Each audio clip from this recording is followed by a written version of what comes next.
So welcome to another one of our author conversations.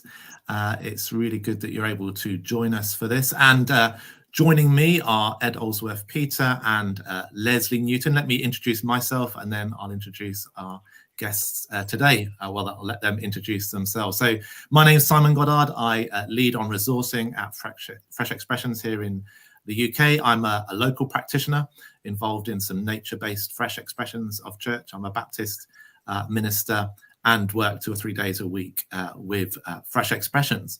And I'm going to ask you to introduce yourself first, Ed. Good to see you again. Tell us a little bit, for those who are watching or listening, tell us a little bit about yourself. Yeah, thanks. It's great to be here. I'm Ed Olsworth-Peter. My role is I'm Director of Innovation at St. Mellitus College, which is an Anglican theological college. But I've been ordained in the Church of England for about 20 years. I was an ordained pioneer. I've led Fresh Expressions and was part of the Fresh Expression UK national team with Simon and others, as well as heading up pioneer ministry for the Church of England.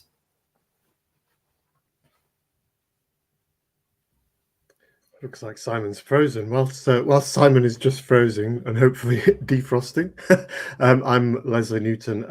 I'm a Methodist district chair at the moment, living in York, and as part of my role, I'm on the FX board and have been for the last couple of years, and also serve as co-chair of the Methodist New Places for New People guiding team, which is trying to stimulate a ministry of fresh expressions within the Methodist Church. And just over a year ago now, I wrote a book which was a reflection on our early Methodist story and how I believe it has so much to inspire and teach us about how the Methodist movement can play its part within the wider church in terms of renewing the church for spiritual and social transformation.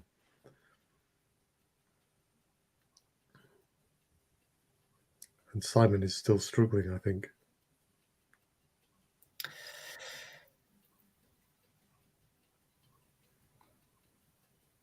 Great.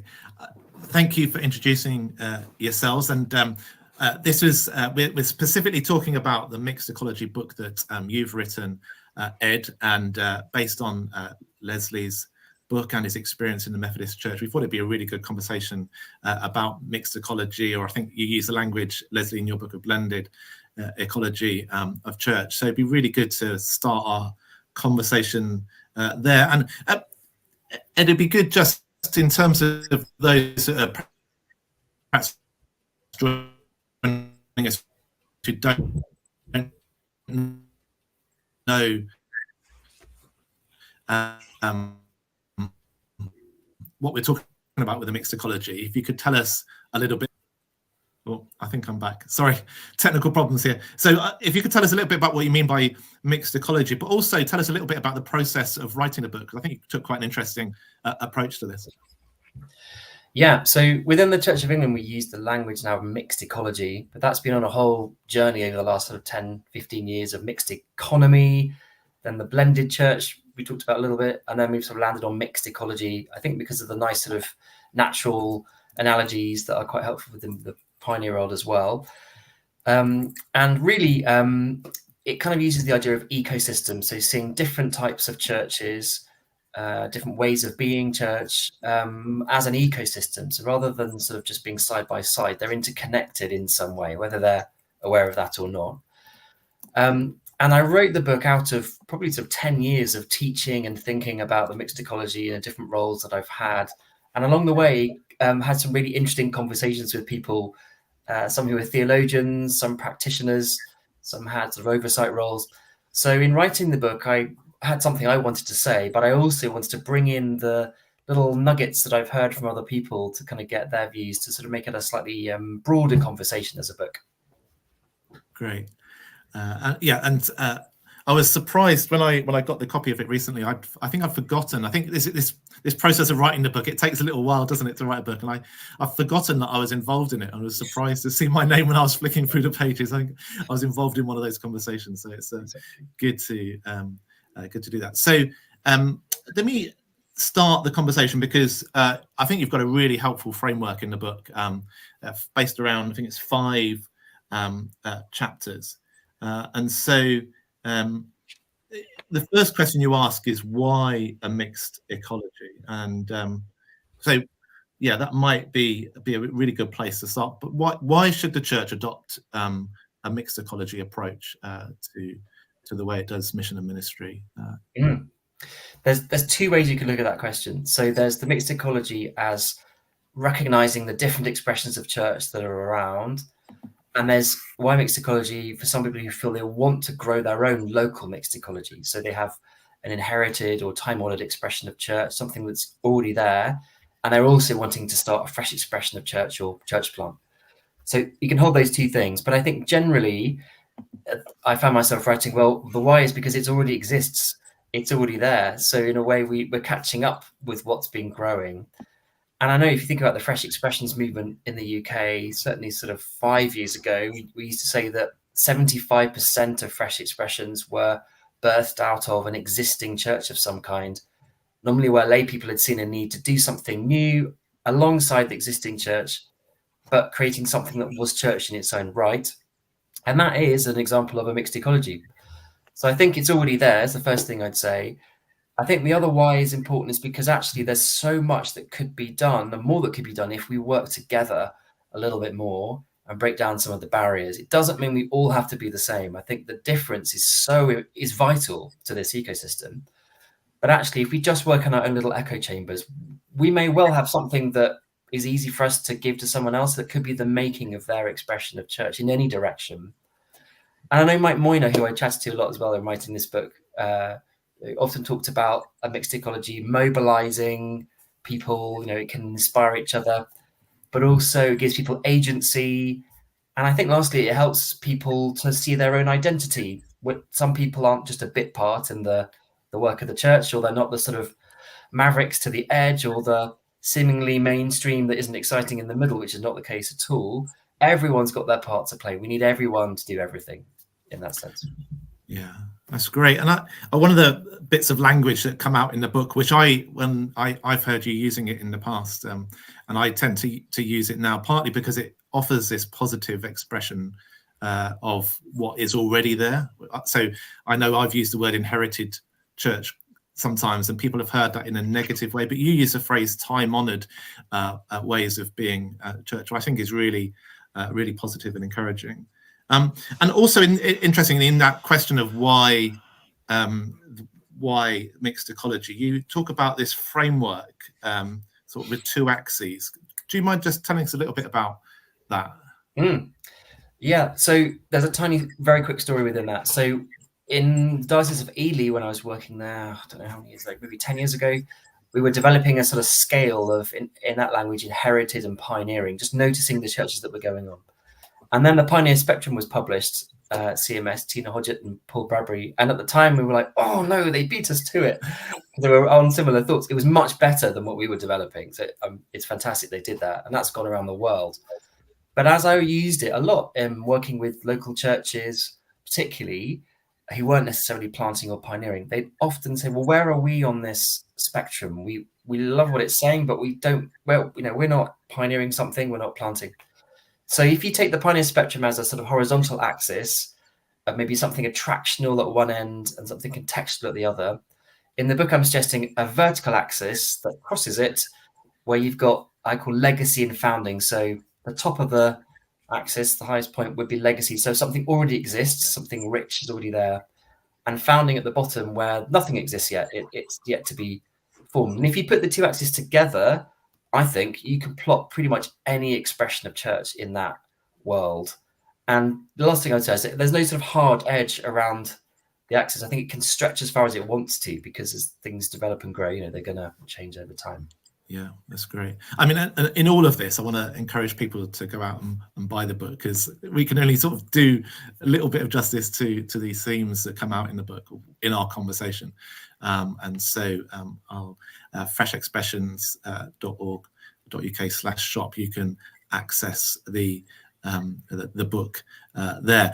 Leslie, as we hear Ed talk about that first chapter, why mixed ecology, you got any thoughts or responses to what Ed said?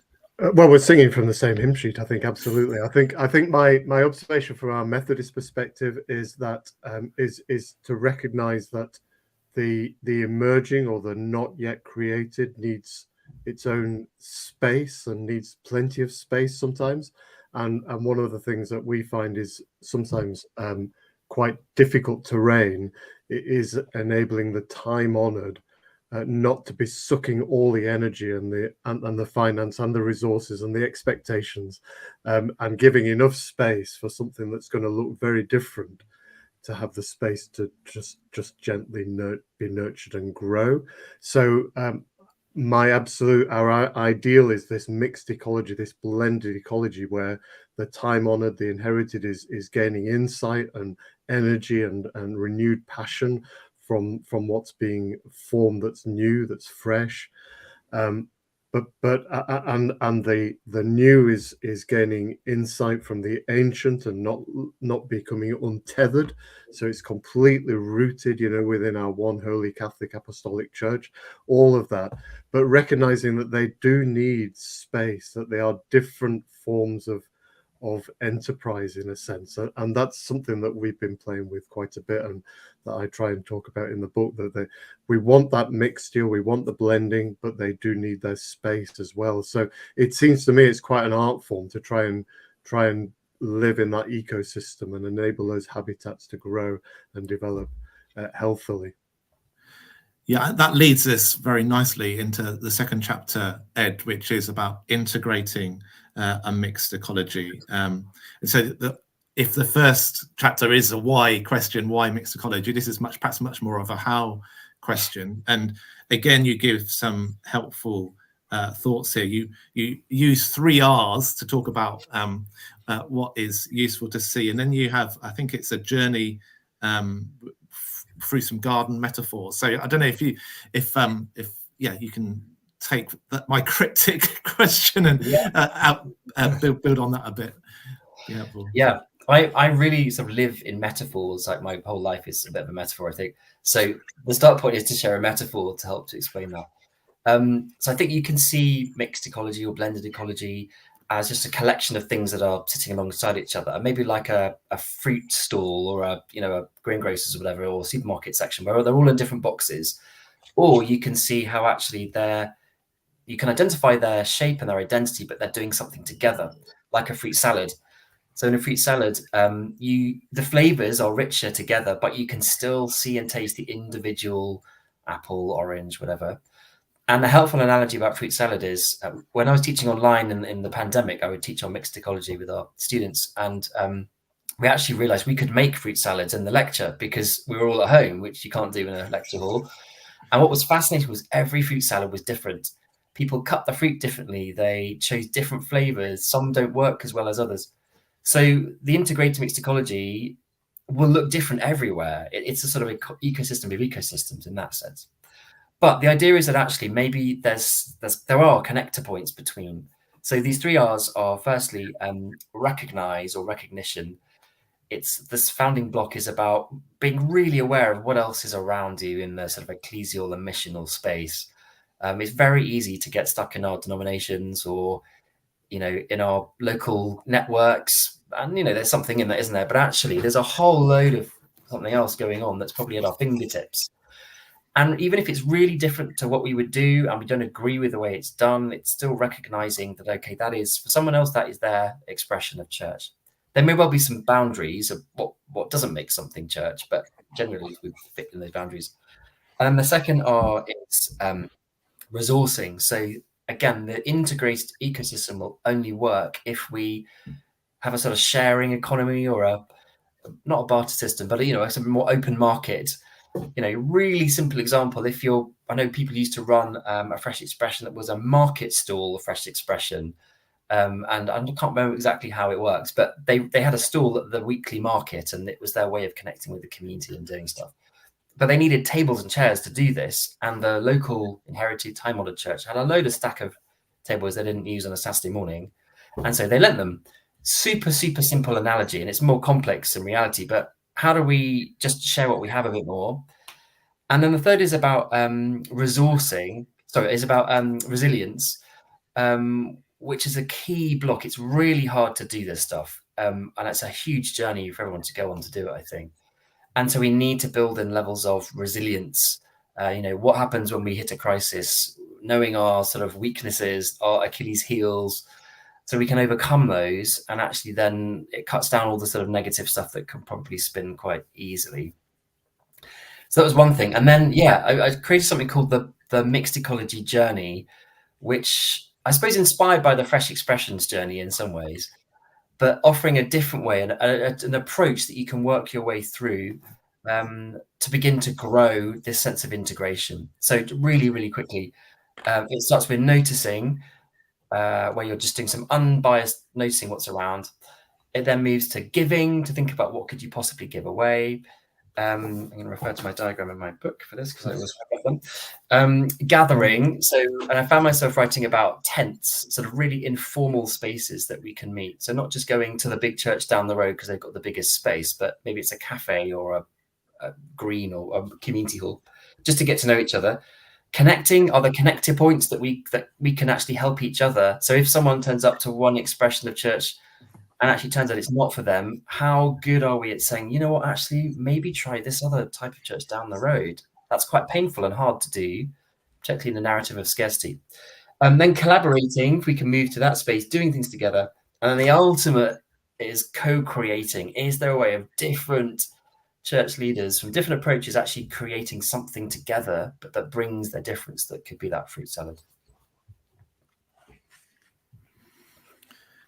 Thanks, Ed. Leslie, anything to say in response to that? Oh, I think it's great stuff. This I'm really enjoying listening to Ed discussing all of this. I think it's great, and from the Methodist point of view, what I was just trying to tap into about our founding story was this ability that John Wesley had, to see the both and rather than the either or, and to hold things together. That at the time other people wanted to drive apart, to say that we can honor that which has been our tradition, but look what God is doing over there in a completely different way, and how can we join that together? So where's the sense of connection? Where's the sense of partnership that we can develop? I think we are singing exactly from the same hymn sheet. And the wondering that I have about our Methodist movement is how our pattern and history of circuit, where groups of churches are grouped together, could actually be a really effective container for developing riches far beyond the time-honored churches that we've inherited, to saying what is there that God is doing in different ways in tent and tabernacle, in the gathering spaces that are ours, but also in the third places that we can go and be a guest in, with partners, with folk from other denominations, so that we are just looking at a whole vast array. A fruit salad, I love that.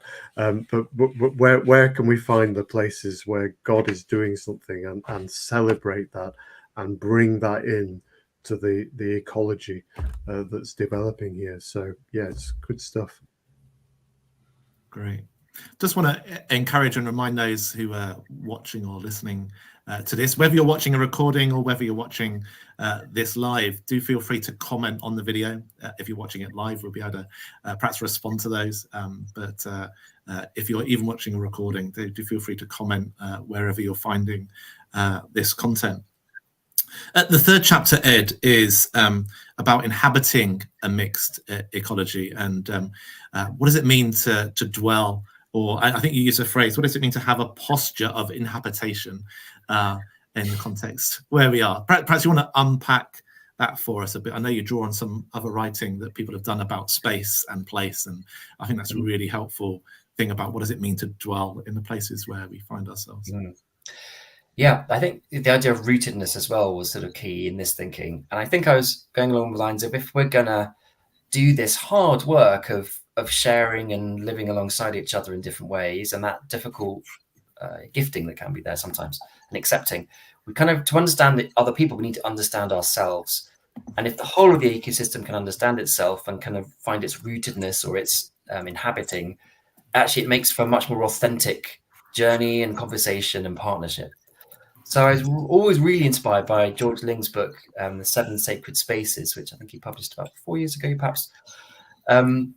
where he looks at the 7 monastic spaces, so things like refectory, cloister, chapel, so forth, and really argues that actually generally the church has got stuck in chapel mode, which is a sort of gathered, more sort of platform stadium approach where someone's at the front and we're sort of invited to join in.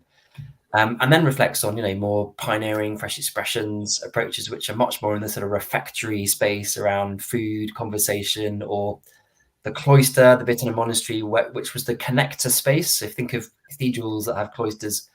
It's where informal things happen on the way from one thing to another, which is very pioneering, isn't it? Because you're alert to the spirit. And I was inspired by that to think, okay, we could use that as firstly to help churches to describe who they are.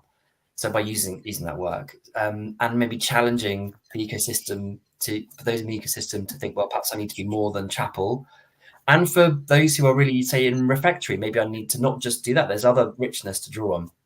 But then I also thought perhaps we could use that as a way to understand the missional context that all of our churches are in. So began to then write about how, what are the chapels of today? Like we're going to see a film, or even things sort of broadcast stuff online, even YouTube in a way is sort of a chapel. We're all tuning in, we're watching, we're dispersed, but we're listening to someone talking about something. All kinds of different ways. And so by trying to understand the spaces that we are in our churches and the spaces in our communities, we begin to be more inhabited in the places that we're in, really.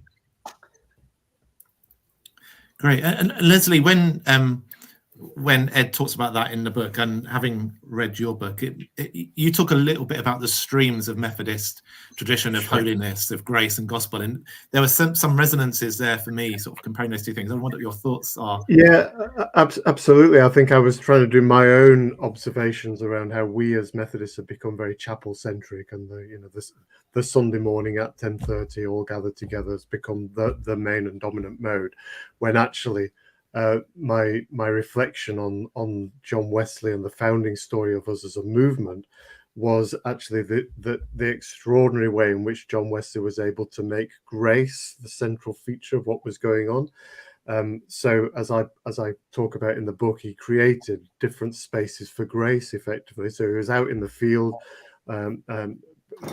proclaiming the good news, enabling people to respond, prevenient grace in the ascendancy in that point. But he knew that if he just offered Jesus to the crowds and they responded, but then he had nothing for them afterwards, then he might as well have, he said he'd have been better not doing that at all, actually, because he just created a vacuum.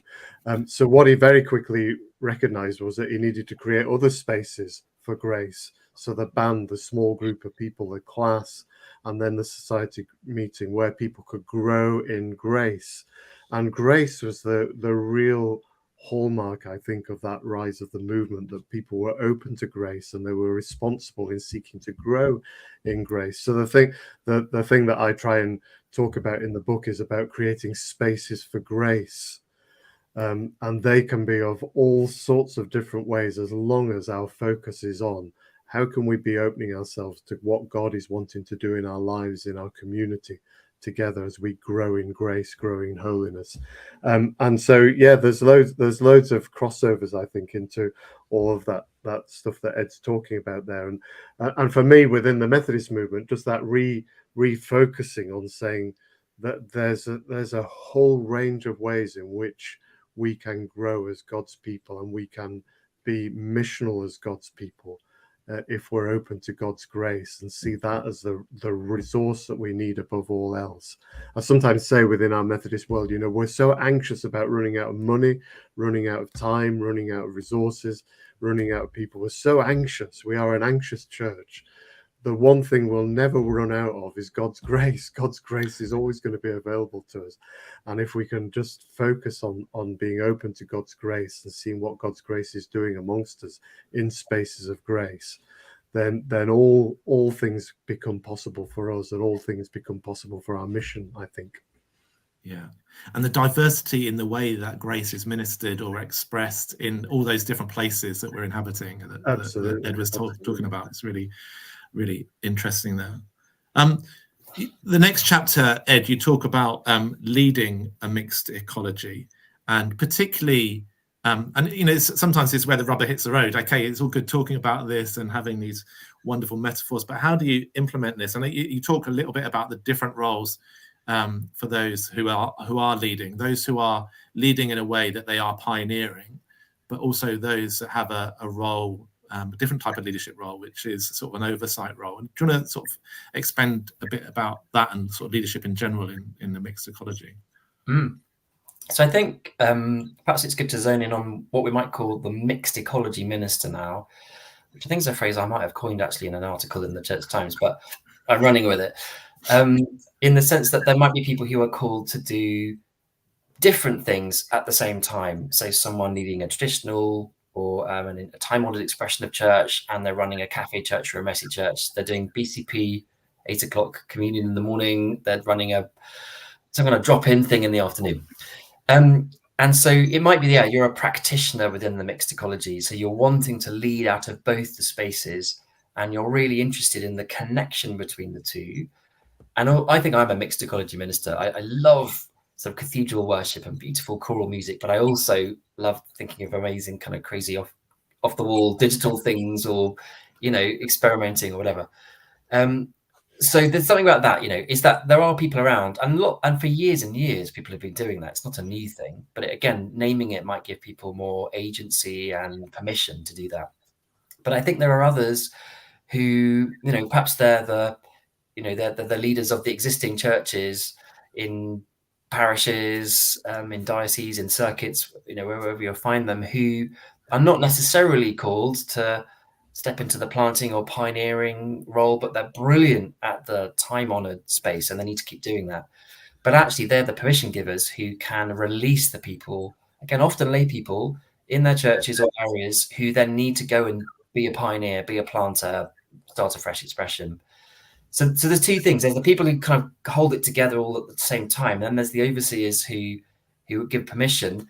But then you've got the practitioners in those overseer spaces. So the overseer's role there is to spot them, help them if they've got, you know, or signpost them to training or vocation things to help people understand their role or their calling, and then allow them to do it, which then leads us all into things like the gifting and the resourcing and the noticing. It all kind of enters into that space. So in this chapter, I also was writing about 4 different questions people could ask themselves. You know, what's their why? Where are they called in that four-way axis we talked about earlier? How are they going to approach things? So really drawing on the pioneer spectrum of the replication, adapting, innovating, but also I added in curating. Sometimes it's about being, you know, particularly in inherited language, being given what you've been passed on, doing something brilliant with it, growing it, and then you might pass it on to the next person. Understanding your what, so, you know, what kinds of things are you called to start, and then thinking about where you're rooted, which gets a bit more complex. But, you know, are you there for a short amount of time or a long time? So I think just recognizing there are lots and lots of different types of leaders in the ecosystem, and it, again, support to recognize that. Yeah, I love the language of co-creative leadership, which you sort of coin in the chapter as well, and that sense of we often think about singular leaders, but the fact that sort of leadership sits in different places, and that we are called to create with people, not do stuff to people, I think is really really interesting. And I won't ask you about it now, but I'll point people back to the shop, freshexpressions.org.uk/shop, where you can get a copy of the book, because you talk about launching and landing and some other sort of useful things that people will be able to take and practically implement, or at least be inspired by as they work. Leslie, any thoughts? I know you wrote a chapter on leadership in your book. Yes, for those, revive us again. Just yeah, I did. And I think, you know, the Methodist Church has got a rather interesting history, really, about what it's done with leadership. We started out as primarily a lay leadership, where that was one of the extraordinary things about the early Methodist movement, this explosion of lay leadership from often the working classes, and the mobilization of them effectively, and then gradually over time, that leadership has been professionalized and become much more invested now in its ordained ministry, with a slight lesser lack of confidence, we might say, in our lay leadership. And I was arguing really for a retilting back of that, so that the local lay ministry can be key again. And that role of oversight that Ed refers to, that role of oversight in circuit ministry, can be about equipping, enabling some co-creation, imagining, advocating for all of that stuff that desperately needs to happen, I think, to see that explosion of lay ministry, which I believe is Methodist's best future, and the best contribution we can play to the wider church, actually. So yeah, I think it's a really interesting story that the Methodist Church has been on, and I'm just encouraging us to have a look back at how it was when it was a real growing movement, and say, hey, let's just have a look at all that again. Yeah, I think it's a hopeful conversation we're having, which is really good. And I do think this conversation about mixed ecology, it's not it sort of says, let's take the best of the new and the time honored, and it's about refining and renewing and rediscovering the sort of original charisms, and sort of putting them in a way that's relevant to today. And I'm always hopeful as we have these sorts of conversations about what the church is and could become. Just one more chapter, Ed, which was shaping a mixed ecology. And you said you were a metaphor type of guy, and there's a metaphor that you use here, which you use to talk about what it means to shape a mixed ecology. And it's a metaphor of a reserve. So I think you might have to explain that to us as you explain sort of what does it mean to shape a mixed ecology in the context where we are. In when I was a parish priest in London, we had a nature reserve right in the parish, right next to where we lived, and I was part of a team who were trying to it all got overgrown, to sort of help it to get back to what it needed to be. So that was in my mind.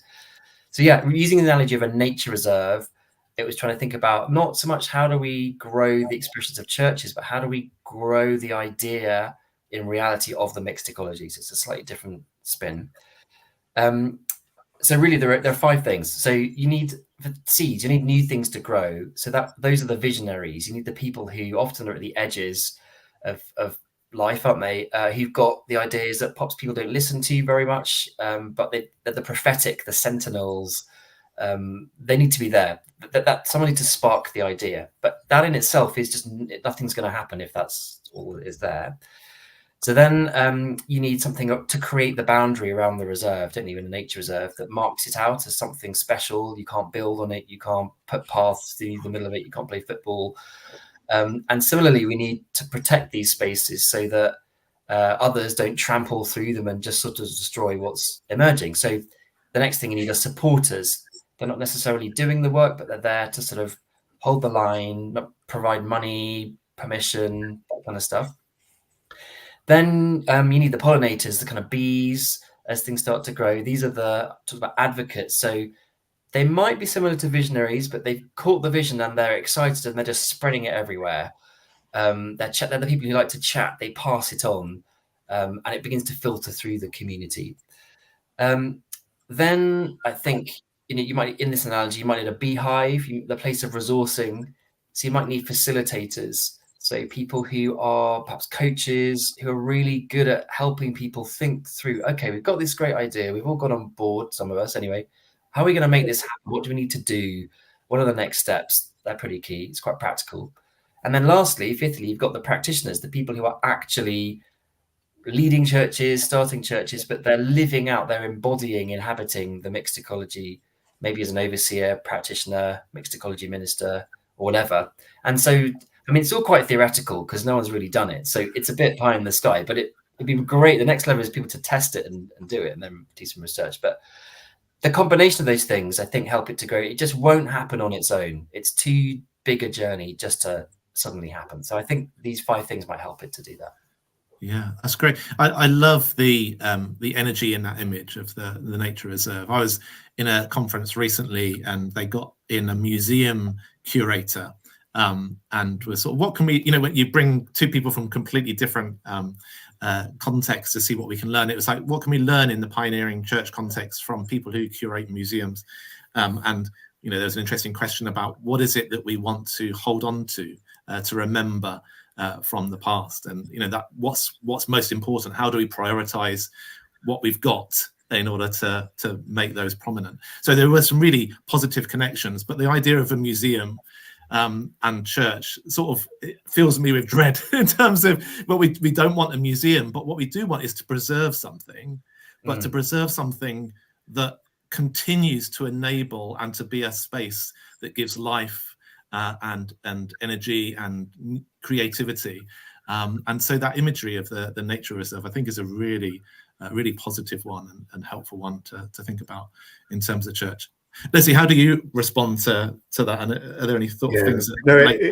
It's great. Yeah, it's great. I was just thinking about I refer in the book to the danger that we've had as the church of sometimes thinking we can re-engineer our way forward. If we just get another initiative out and it'll be okay and the machine will work better and all the rest of it. And actually we need to be remissioning ourselves and that sense of knowing our why, what we're about here. And why we are a community and why we're here is absolutely key. And I think then, as you were talking about that nature reserve, it was just coming to me again that thought that I have for our circuit being that container. I've sometimes described my dream of the circuit as providing a canopy and a safety net within which all manner of things can flourish.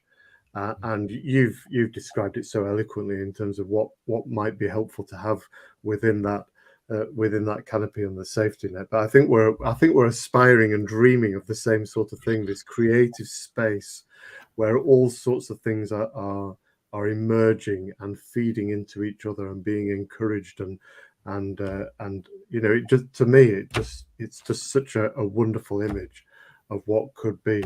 But it's not to be engineered by us by coming up with an initiative. I think it is about something for us to be co-creating and ever so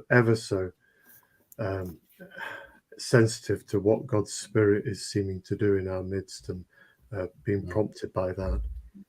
And just to add to that, I think Steve Aesthorpe's book Rewilding the Church, which I also referred to, it's exactly that, isn't it? It's letting it unfold and not over-engineering it. Yeah, sure. Yeah. I was in a conversation the other day about woodland and the nature of you talked about the canopy, Leslie, and the sort of the forest floor. And we need to be paying attention to what new life is emerging on the forest floor if the forest is going to survive when those older trees fall. But the existence of those older trees does provide the protection and also the resource for that new life to flourish. There's as a visual image, that woodland with ferns on the forest floor, and just as we talk about mixed ecology, that part of what comes to my mind. We often think about gardens, but actually that sort of natural space. I'm just gonna we've had one question from a watcher or listener. I'm going to show that on the screen, and then I'm going to come to you after we've looked at Tim's question to any final thoughts as we wrap our conversation up. But Tim Yao asked a question: reflecting on Ling's 7 spaces, where does mission, leaving, being sent, and pioneering fit into the spaces? I don't know if that's something you can think about, Ed. Well, I think pioneering fits into it, like we already said. I think you see often pioneers in the cloister space, refectory. I think mission is in all of it, in the sense, isn't it, that mission should be involved in all of those different things. That library or scriptorium is also an interesting one. It's not just academia. It's about knowledge, wisdom, digging into God. There's also the sense of cell, which is probably maybe one of the hardest, I think, for people, where you're on your own. It's where you wrestle with the tough places. And so I think the sense of, the pioneer needing to be in the cell sometimes. Sometimes pioneers we're all out and about because we're active, busy, ideas people. But I think the cell might be the thing that gives the fuel to mission, to being sent out. So I think it's tempting to think of it as a monastery where it's all in a walled community, but that's not the idea of the analogies. It's describing being in the world. So, the cloister is your local town centre, the swimming pool, the service station on your way into. We always bump into the same person. It's the in between. So I think it's stretching it, seeing it as mapping your community rather than within a walled community. Yeah. Anything to add to that, Leslie? Or? No, I don't think I have really. No, that's helpful as it is. Yeah, thank you. Yeah, I'm thinking recently about the cell and how I like many pioneers are quite activist in nature, and can run after one shiny thing after another. And I think for me, the cell is a space of contemplation, of consideration, of reflection, to make sure that what I'm doing is aligned with what God's calling me into and the places he's needing me to be. So I think, for me, that cell is, I think many pioneers, that is a sort of reflective space that we need to inhabit if we're not just going to, we can create for the sake of creation rather than being obedient to the call of God on us. We had another question. I'll take the one more and then we will wrap up with some final thoughts. So then, when thinking about making space for the new so that a mixed ecology can thrive and flourish, how critical is developing a trust bridge between legacy and the founding, inherited and pioneering? And Ben's posted a secondary question, he's just got in there. What might a trust bridge look like in a clerical institution? I'll leave, any thoughts there? Well, I think the first thing I would say is that the journey, those 6 stages of the journey, is the trust bridge. It takes time to build the trust bridge. So I think in working through those stages, I think, did you catch what I said? I might have cut out for a second. The journey, the fresh expression, the mixed ecology journey is the trust bridge. I think working it through allows that to grow. But I think, I finished the book by talking about institutions and the need for people to catch the vision and to give permission for this. So I think it can be difficult. And that's where the nature reserve is helpful, not in any way to run down institutions, because I think they absolutely have their place. But sometimes the institution can try and take staff, make it over promote it, have too many expectations, overload things or ignore them. And I think the boundary keeps it safe. And that, in putting it in place, can also help to build a bit of trust. That's a good question. Yeah, and it's this tension, and I think you talk about it in your book as well, Leslie, about when you talk about rejuvenating a movement and also going back to the both and. How do we have this sense of movement and of church? This sort of, those two things. We've got. I don't know if you've got any final thoughts. We're coming into the sort of close now. So any final thoughts about the conversation that we've been having? Yeah, no, absolutely. I think that sense of trust, that trust is absolutely key, isn't it? And trust that's founded on always being clear about our why. Why are we, and who is God calling us to be? Which is beyond, am I in a time-honored or am I in a pioneering place? Who is God calling us to be and why seems to me fundamental questions. And if we all have that shared value and understanding about that, and then we can start to articulate more clearly about the different enterprises that perhaps we're part of that are seeking to flourish and become blended. So I think having people who can speak the language and translate across is absolutely key, because often pioneers get stuck, I think, in not being able to know how to speak to the time-honored and vice versa. So it needs the translators in the middle. I think, I don't want to oversimplify it. I think what Ed's done is fantastic in terms of giving a lot of nuance to all of this. But I think those translators who can advocate across is really key as well. Final thoughts, Ed?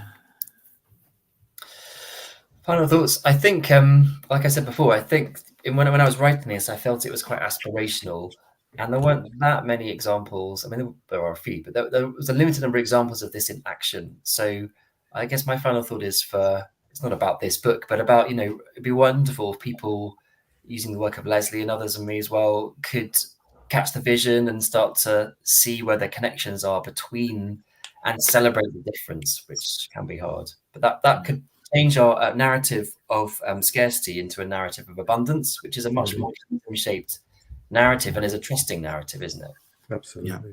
Yeah. And just as you say that, I'm thinking actually we've had 15, 20 years of pioneers sort of finding their voice and building confidence. And in a way, some of them have had to find a space beyond the church in order to grow in that confidence. But I think actually bringing that confidence back into the conversation within the church, creating this space for mixed ecology where they know who they are and they know what they can bring into the church, I think I'd love to see mixed ecology growing up. In the Baptist context that I inhabit, I would love to see more of that, where the local church becomes an umbrella for all sorts of creative possibility, or a nature reserve for all sorts of new life to emerge. I think pioneers have a lot to offer, but we need to recognize that we need one another. The church needs the pioneers, and the pioneers need the church. Great place to end. We've got future author conversations coming up, so do look elsewhere on our social and on our website to find out details of those, or to catch one of the previous author conversations. But Leslie and Ed, thank you very much, and don't forget to pick up one of the books, or perhaps both of them, and have a good read. Bless you, take care, see you again.